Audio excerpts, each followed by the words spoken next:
তো হেল্ল' নমস্কাৰ। আজি হৈছে 20 তাৰিখ মানে 20 জুলাই। আজিৰে পৰা দিয়া কথা আছিলে অগ্নিবীৰসকলৰ ৰিজাল্ট, তেওঁলোকৰ পৰীক্ষাৰ ৰিজাল্ট দিয়া কথা আছিলে, কিন্তু বৰ্তমানলৈকে আমাৰতো লিংকটো এক্টিভ হোৱা নাই।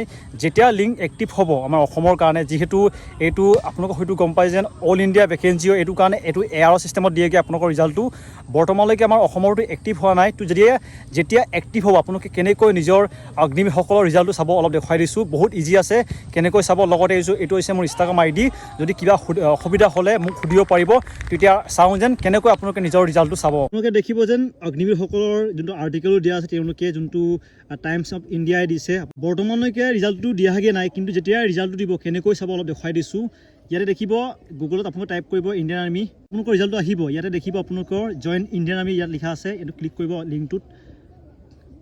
ক্লিক কৰাৰ পিছতে এনেকুৱা দেখাব, অপশ্যন দেখাব। ইয়াতে আপোনালোকে দেখিব ইয়াত যোনটো কেপচাৰ কোড আছে এনেকুৱা আপোনালোকৰ ছেইম ওলাব। এইটো কেপচাৰ কোডটো ফিল আপ কৰিব। এইটো কৰাৰ পিছতে এনেকুৱা অফিচিয়েল ছাইট দেখাব। এইটো হৈছে ইণ্ডিয়ান আৰ্মিৰ অফিচিয়েল ছাইটটো। ইয়াতে আপোনালোকে তলতে দেখিব যোনটো CEE আপোনালোকে দেখা আছে। ইয়াতে দেখুৱাই দিছোঁ মই তেওঁলোকৰ কি লিখা আছে।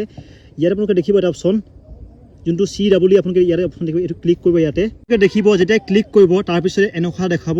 ইয়াতে আপোনালোক সকলোখিনি মানে আপুনি কোনটো বিভাগত এপ্লাই কৰিছিলে ছাবজেক্টটো লিখা থাকিব। লগতে ইয়াতে যোনটো ডাউনলোড বুলি দেখা আছে আপোনালোকে দেখিব ডাউনলোড বুলি, তাতে আপোনালোকৰ PDF হিচাপে আহিবগৈ। যেতিয়া আপোনালোকৰ ৰিজাল্টটো আহিবগৈ এনেকুৱা দেখাব।